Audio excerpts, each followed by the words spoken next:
I want to introduce you to my latest full-length perzine, presenting catmothcrow 3. I've nicknamed this my mood ring zine, and it's a double-sided issue about big feelings. The A side is called Blue for Contentment, Purple for Joy, and it's all about how happiness can be boring, but that's okay. And the B side is called Pink for Nostalgia, Gold for Anxiety, and is a response to the movie I Saw the TV Glow. Starting work on this zine felt like it took forever. I'd been scheming and dreaming and planning the essays in it for over a year, but whenever I tried to craft an outline and start writing it all out, I felt stuck. Today I wanted to share with y'all the different tactics that helped me bust through those mental walls, and a few prompts that helped me shape the final form that this zine took. Part of writing zines is dealing with writer's block, but hopefully these tips and ideas will help that block be more of a tiny hurdle you can just skip on over, rather than some sort of massive labyrinth that leaves you feeling lost. Before we go any further, I should probably introduce myself. My name is Dana, and this is Catmothcrow, a web series dedicated to sharing the world of zines with you. Zines are DIY publications. Typically, they're made using a copy machine, and they're a really accessible way to get your thoughts, your feelings, your artwork into the world. They can be about almost any subject, and they take so many different forms. So here on my channel, I like to share some of my favorite zines with you, and I also like to share tips and tactics for creating your own work. So let's roll that intro music, and then we'll talk about how to break down a writer's block you have when you're trying to write a perzine.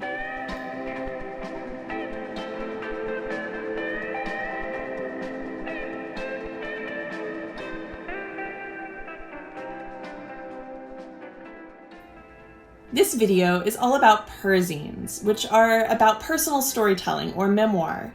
If you want a deep dive into what perzines are and a few examples of some of my favorite perzines ever, I've already made a video about that. But this video, I hope it will prompt you to overcome any writer's blocks you might have. I hope that it will kind of be the spark you need to write your next or first perzine. Catmothcrow 3 got its start as an issue of Pokey, my perzine series from the 2010s. That issue begins, I'm curious about joy. What defines joy, and how is it different than happiness or comfort? In the zine, I talked about the trouble with finding pride in being a sad girl when you're feeling pretty happy, and the ways that joy feels like firecrackers and starlight, all fleeting and radiant. I reread the zine last year and was struck by how much of it still resonated with me. Oftentimes, old perzines can feel like they were written by a completely different person, someone less assured in themselves, less confident.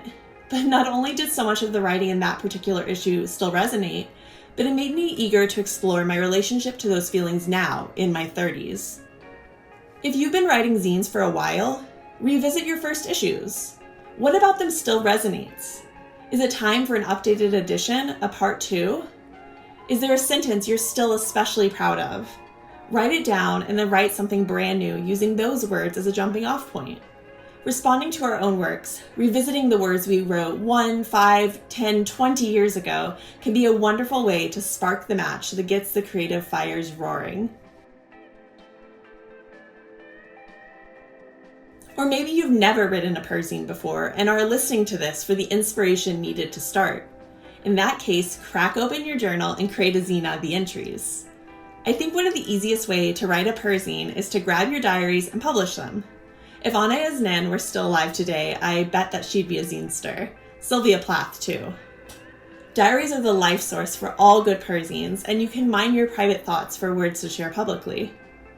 As I started piecing together my mood ring zine, I struggled to write the A side, the side that would respond to Pokey and explore my relationship to joy.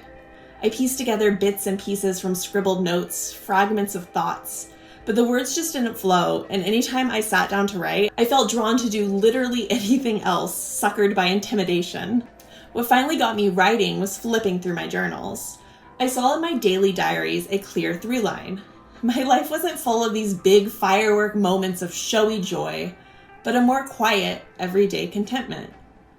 That made the act of writing a compelling perzine a little more daunting. Good stories typically have conflict, but my life is pretty dang stable and calm. But then writing about the writer's block itself actually ended up being the entry I needed into writing about the ideas. The writer's block became the central conflict, and this whole experience made its way into the final zine, which is kind of meta. I share this story with you now to underline just how important a regular journaling practice can be for making a perzine. Always be writing. In the morning, capture what happened yesterday, no matter how dull. Write notes to yourself, motivations, scribble down ideas, let pen touch paper and just see what words come out. Ruminate and ramble on the page. Always be writing. You won't revisit it all. Most of it will have just been in the service of the act, but occasionally there will be gems to mine or revelations that spark entire essays. You can even put this into practice with your sketchbooks or junk journals. Collaged pages from bullet journal spreads make for great zine backgrounds. For the A side, I use collages of stickers, doodles, and paint streaks from my current sketchbook as a background for many of the zine spreads. And for the B side, I dug out my old notebooks from high school and scanned in all the pages. The sketchy ramblings from my teenage notebooks became the perfect backgrounds for the B side of the zine, and I let fragments of my bad high school poetry peek through the printed text.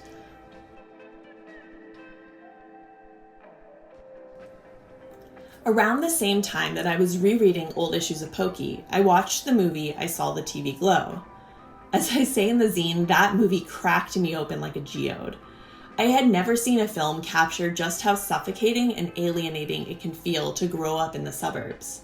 For months after seeing it, I crafted responses and love letters to the film in my mind as I biked around Midtown, and I knew that whatever essay I wrote would end up in a zine of mine somehow, someday. And so, when I landed on the idea of creating a double-sided zine about moods, my I Saw the TV Glow essay seemed like a natural fit for the more saturnine side. I envisioned it as just a few short vignettes amongst many, but unlike the A side, when I sat down to write this essay, the words just kept flowing, and soon I had something that filled one whole half of the zine. We all have those movies that make us feel seen, books that allow us to fall into their worlds and daydream, our favorite media that wholly consumes us. Writing about your relationship to another artist's work, whether it be a movie, book, or TV show, is a great topic for a perzine. When is the last time you felt utterly moved by a work of art? What memories does it make you think of?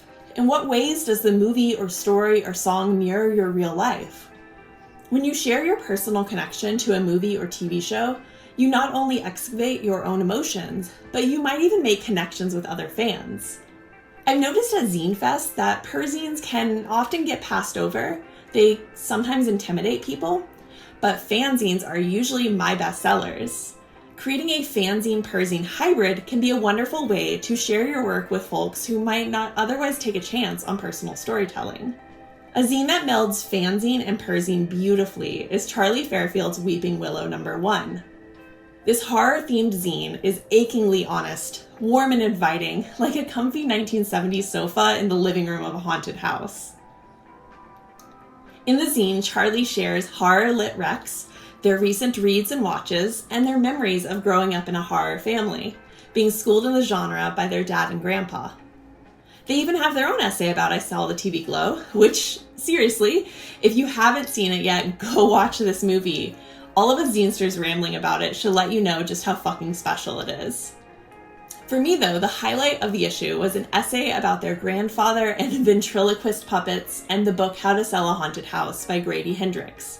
It's candid, funny, charming, and tender. Another fanzine with big perzine energy that I love is Sophianista. I first met Chloe at a zine club meeting dedicated to music, and they shared this zine with the group. In it, they recount how listening to Sufjan Stevens shaped and soundtracked their life as they entered adulthood and found their way in the world. The zine is beautiful and funny and even comes with an intro to Sufjan playlist, which, speaking of, if you're still feeling stuck, put together a playlist of songs that capture how you'd like your readers to feel. Use that playlist as a pathway. Respond song by song, sharing the memories that each song makes you recollect. You might weave lyrics into your writing, allusions to the tunes that shaped who you are, or soundtrack some of your best, worst, or most memorable days. The centerfold of catmothcrow 3 is just that. a playlist that weaves itself through both sides of the zine, tying them together. Some songs are obvious picks. If you've seen I Saw the TV Glow, you know why Anthems of a 17-year-old Girl is on there twice, while others feel referential in a way that only makes sense to me, but I hope that you can still catch the vibe. And since we're talking about the centerfold of this issue, I've got one more zine to share with you. I Love Rings by Tiana Traffas. The cover art, featuring a scan of Tiana's hands, inspired me to scan my own for the centerfold.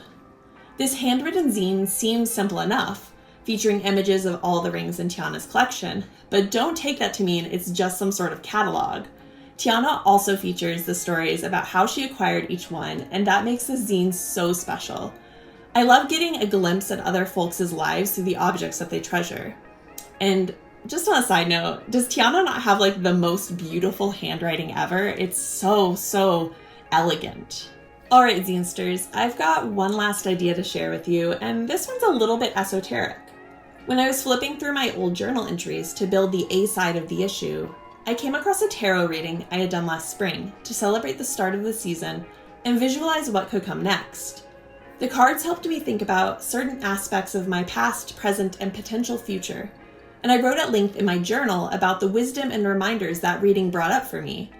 I incorporated this journal entry into the issue and have used tarot in the past as a sort of free writing exercise. I'll draw a card and write a few paragraphs spurred by whatever themes it inspires. So, if you're also a witchy zinester and read the tarot, grab your deck and try making a zine inspired by a reading. Here are prompts for a simple 3-card tarot spread that will hopefully give you a lot to think about and to write about. Shuffle, cut, and draw a card. This is the conflict.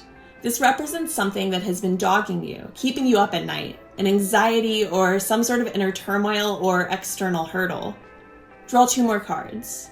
These are the 2 possible paths to take, paths towards resolution, calm. The tarot tells the story of a fool's journey towards enlightenment, but what journey are these cards depicting for you?